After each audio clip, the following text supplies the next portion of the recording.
दोस्तों आप सभी का स्वागत है टेक्निकल जमादार 2.0 यूट्यूब चैनल पर। तो यहाँ पर अभी हम बात करने वाले हैं जो कि India post circle GTS recruitment 2023 online apply पर 30,041 वैकेंसी निकल के आई है। तो उसके ऊपर में अभी हम बात करने वाले हैं और जो इसका अपडेट आया था 4/8/2023 को, और इसका जो टोटल वैकेंसी है 30,041। तो दोस्तों इसका जो वैकेंसी है आप लोग इसमें सबको अप्लाई कीजिए जिसका परसेंट ज़्यादा है। तो देखते हैं इसका क्वालिफिकेशन कितना होगा और कब से इसका ऑनलाइन होने वाला है। तो चलिए दोस्तों वीडियो पर बने रहिए और चैनल को अच्छा लगे तो सब्सक्राइब कीजिए, लाइक कीजिए और अपने दोस्तों के साथ भी शेयर करना ना भूलें, ठीक है। तो देखते हैं इसका जो वैकेंसी है इंडिया पोस्ट सर्किल से आया हुआ है और जो इसका फीस लगेगा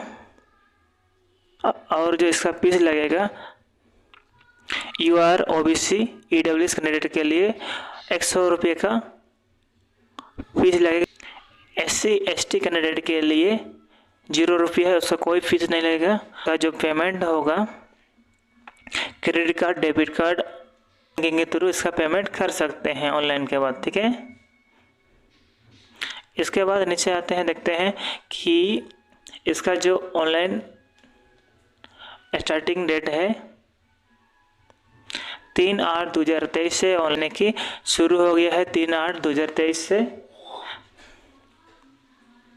और जो इसका लास्ट डेट है और 23/8/2023 है। तो दोस्तों आप लोग जल्द से जल्द अप्लाई कर दीजिए।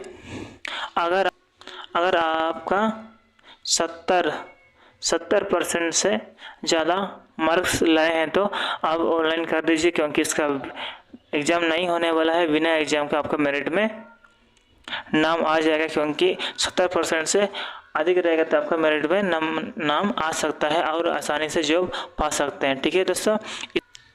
इसमें आपको साइकिल चलाना आना चाहिए एक तो, ठीक है। उसके बाद भाषा का नॉलेज आपको, लैंग्वेज का नॉलेज आपको आना ज़रूरी है, ठीक है। उसके बाद देखते हैं यहाँ पर, अगर मान लिया आपको ऑनलाइन करते टाइम कोई भी गलती हो जाता है, ठीक है, अगर अपना नाम या पिता का नाम या कोई एड्रेस में गलती होता है तो इसके लिए भी आपको ऑप्शन दिया है यहाँ पर 4/8/2023 to 24/8/2023 तक आप उसके अंदर में अपना नाम और एड्रेस में अगर कहीं भी मिस्टेक हुआ हो तो उसमें सुधार ला सकते हैं, ठीक है दोस्तों। और देखते हैं यहाँ पर कि जो एज लिमिट है, ठीक है, जो एज लिमिट है 18 साल से आप 40 साल तक बढ़ सकते हैं, ठीक है। और यहाँ पर देखते हैं ST और SC कैंडिडेट के लिए, ठीक है। ST और SC कैंडिडेट के लिए उसका age relationship is applicable to age for rules, उसका रूल के हिसाब से उसका एज में भी छूट है ST और SC कैंडिडेट के लिए, ठीक है दोस्तों। और यहाँ पर देखते हैं जो कि क्वालिफिकेशन के ऊपर में अगर बात किया जाए तो क्वालिफिकेशन 10 पास मांगा जा रहा है, ठीक है। आपका 10 पास होना ज़रूरी है। इसमें से आपका सब्जेक्ट में मैथ और इंग्लिश होना ज़रूरी है। अगर आपके मतलब आपका मैट्रिक में मैथ और इंग्लिश है तो आप ऑनलाइन के लिए आवेदन दे सकते हैं, ठीक है। और 70% से, जैसे कि अभी बात किए थे, 70% से ज़्यादा आपका मार्क है तो आप बेफिक्र ऑनलाइन यानी कि मेरिट भी पा सकते हैं, ठीक है दोस्तों। और देखते हैं कौन सा राज्य में कितना वैकेंसी है। तो यहाँ पर देखा जाए तो उसके ऊपर मैं भी डिटेल से जानकारी देने वाला हूँ। तो यहाँ पर देखिए, आंध्र प्रदेश से टोटल वैकेंसी है 1058 पद है। और उसके बाद देखते हैं आसाम से 855 वैकेंसी। और बिहार से देखा जाए तो यहाँ पर 2300 वैकेंसी है। छत्तीसगढ़ से भी 721 वैकेंसी। और जो दिल्ली में है, दिल्ली हम लोग का राजधानी में 22 वैकेंसी है। और गुजरात से देखा जाए यहाँ पर 1850 वैकेंसी है। और हरियाणा में भी कुल 215 वैकेंसी है। इस तरह से हिमाचल प्रदेश में 418 वैकेंसी है। और जम्मू एंड कश्मीर में टोटल वैकेंसी है 300। और हम लोग का झारखंड में जो कि टोटल वैकेंसी है 530। और कर्नाटक में देखा जाए तो सेम वैकेंसी है 530, जो कि झारखंड और कर्नाटक सेम वैकेंसी है। और केरला में जो वैकेंसी है 1530। मध्य प्रदेश में टोटल वैकेंसी है 1565। महाराष्ट्र में टोटल वैकेंसी है 3154। और नॉर्थ ईस्टर्न में 500 वैकेंसी है। उड़ीसा में 279 वैकेंसी। और पंजाब में 336, राजस्थान में 231 और तमिलनाडु में 2994 वैकेंसी। इनके 6 नंबर कम 3000 वैकेंसी है। उसके बाद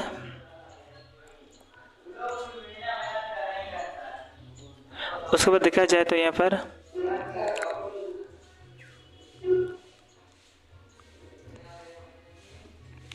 उत्तर प्रदेश में देखा जाए तो 3084 वैकेंसी। और उत्तराखंड में 5019 वैकेंसी। और वेस्ट बंगाल में 2127 वैकेंसी है।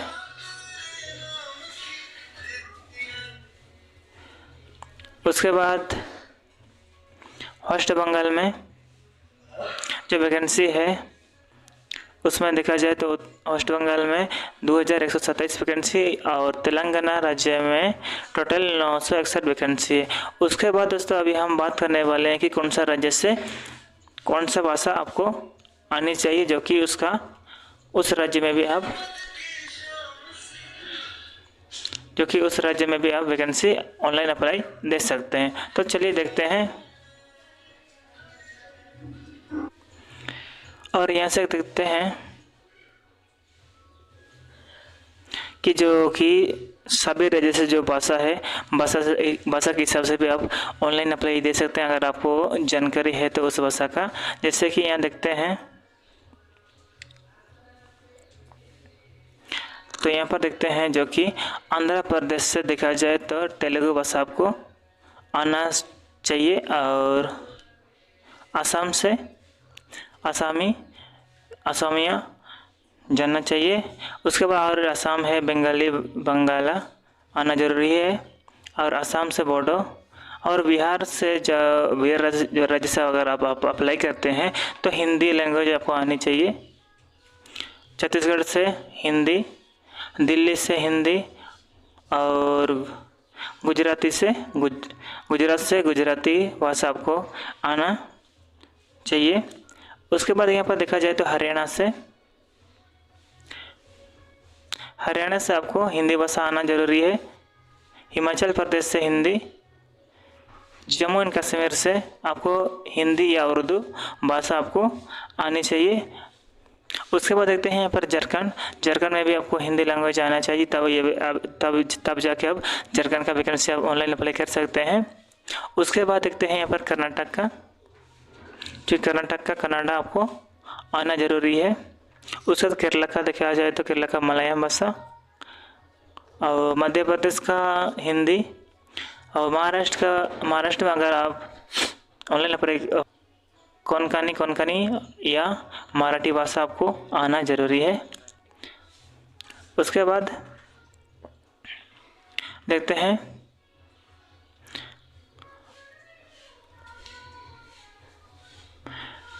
और तो महाराष्ट्र में उसका मराठी भाषा आपको आना जरूरी है। उसका नॉर्थ ईस्टर्न में आपको बंगाली या काकबारक भाषा आपको आनी चाहिए। उसके बाद 9 स्टैंड में आपको इंग्लिश या गारो हिंदी भाषा आपको जानना जरूरी है, तभी जाके आप उस क्षेत्र का ऑनलाइन अप्लाई पोस्ट ऑफिस का दे सकते हैं, जो कि आपको आनी चाहिए साइकिल चलाना और 70% से अधिक आपका मार्क होना चाहिए। ठीक है, उसके बाद देखते हैं यहाँ पर उड़ीसा का जो वैकेंसी है उसमें आपको मैंडेटरी है कि आपको उड़िया जानना जरूरी है, क्योंकि अधिकतर उड़िया जो राज्य है उसमें अधिकतर उड़िया भाषा बोलने वाला लोगों की संख्या सबसे अधिक है, बहुत ही कम वहाँ पर हिंदी बोलते हैं। तो इसके हिसाब से आप देखते हैं तो आजकल लगभग में हिंदी बोल लेते हैं, फिर भी आपको लोकल लैंग्वेज में उड़िया लैंग्वेज जानना जरूरी है, तभी जाके आपको वहाँ का जो जॉब है उसमें अप्लाई कर सकते हैं। पर उड़ीसा के बाद में यहाँ पर पंजाब का जब देखा जाए तो पंजाब में भी इंग्लिश और हिंदी और पंजाबी भाषा में आपको भाषा जानना जरूरी है, तब जाके वहाँ का आप वैकेंसी ऑनलाइन अप्लाई कर सकते हैं। इस तरह से और देखा जाए तो यहाँ पर पंजाब का जो दूसरा साइड का होगा इसका हिंदी भाषा होना जरूरी है, और पंजाब और टू है पंजाब पंजाबी भाषा। फिर राजस्थान का देखा जाए तो ये राजस्थान का भी हिंदी भाषा होना जरूरी है, और तमिलनाडु का तमिल, यहाँ पर उत्तर प्रदेश का हिंदी। इस तरह से आप अपना जो भाषा है उसके हिसाब से आप वैकेंसी दूसरे राज्य का भी ऑनलाइन अप्लाई कर सकते हैं। तो चलिए दोस्तों, तो वीडियो कैसा लगा? अगर अच्छा लगा तो वीडियो को कमेंट बॉक्स में ज़रूर कमेंट करें, साथ में चैनल को सब्सक्राइब करना ना भूलें। तब तक के लिए जय हिंद, वंदे मातरम।